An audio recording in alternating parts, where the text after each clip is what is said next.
AM 1220 KHTS. An exciting time in the city of Santa Clarita from a political perspective, as a city council seat has been vacated by Dante Acosta, who's moved on to the California Assembly. So the city opened it up. That's right, right. Carrie Smith, news director. Yes, that's right. And so, for those of us like me who had a no procrastination resolution that I've already failed on, I didn't get the chance to put my bid in for city council, but a lot of other people did. Still time. So we had our first interview was Rhonda Baldwin Kennedy, and now we've got Dr. Jean Dorio. Dr. Jean Dorio, who happens to be a show host with KHTS. Yes, here on the Senior Hour on Wednesdays, 11 to 12 o'clock. So talk to us a little bit about what you do out here in Santa Clarita. Well, I've been here for almost 30 years. I'm a physician that does house calls. I've worked out of Henry Mayo during this whole time. And, I'm closely involved with the Senior Center and many of the activities there. In addition to that, at the hospital, I've played a leadership role there in their government and how they take care of our patients. Plus, I'm part of the media, as you mentioned. I have a show here. I write in the local newspaper. I have my own blog, and most of my articles go out to Boston, and they're sent around the country now. So I've been pretty happy with trying to put forward a lot of the events that go on here in Santa Clarita, but especially related to the seniors. I was just going to say, a lot of your focus and your specialty and your practice is geared kind of towards that community and helping them out with their issues. Oh, absolutely. I'm on the advisory board. We have a meeting this morning. But the seniors are probably the most susceptible group in our city right now. And, the city has been involved in helping put money forward to help with the new senior center. But, there are things that are going on that, it's so rapidly taking place with health care and the finances and Social Security and things like that.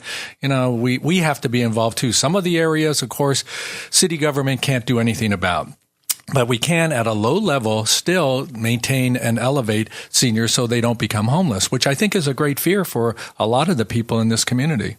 And how long have you been a part of this community and living up here and working? Well, it's been almost 30 years, as I mentioned, and I do geriatric medicine. I have my own business, medical practice, and Robin and I have 3 girls that are out of the house now and kind of empty nest, and we've enjoyed living here. This is the greatest place. This community is the greatest place to live. There's no doubt about it. We look at the weather today, and I look at it as being beautiful.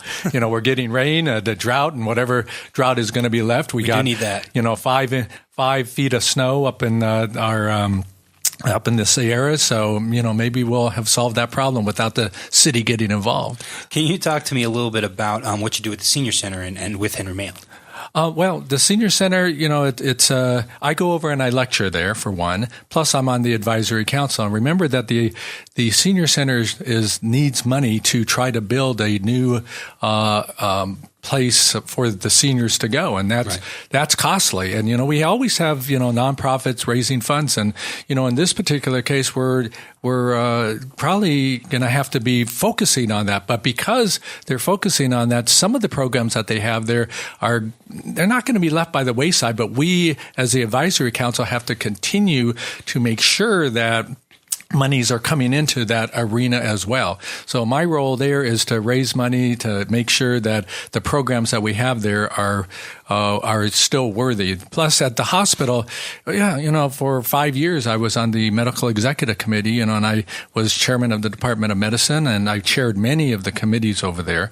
But I became an expert in the bylaws that we have there, and all at least the inside politics that go on. So, we have one hospital here in Santa Clarita. We need to have a good hospital. We need to make sure the patients that are there, which are mostly seniors, get good care, but also are able to get back home. And what do you see as some of the priorities for City Council coming up in the next year or so for your term? Well, there are many. I think that the big thing is, one of the big things is, of course, we face a big dilemma here in Santa Clarita of homelessness. And, our fear is for our seniors especially that they're going to become homeless, as I alluded to. Air pollution is a problem. We are sitting between I-5 and State Road 14. So we have lots of vehicles that are traversing through that area. And, this is, some days here in Santa Clarita, we have the worst air in the world. And I'm sorry, Dr. Dorio, I didn't want to cut you up, but I wanted to get your answer to one more question before we have to take a break. Can you identify one item or one action that the City Council has taken where you agree with them, and maybe one item where you would have done things differently? Oh, as I alluded to, the big thing is $3 million going to our new senior center. I mean, I think that's a critically important part of establishing that and making sure that moves forward. The county gave another $3 million, and we have to raise our own $3 million. Right. So that was huge to me that that commitment was made. The other part, of course, is what we're doing right now.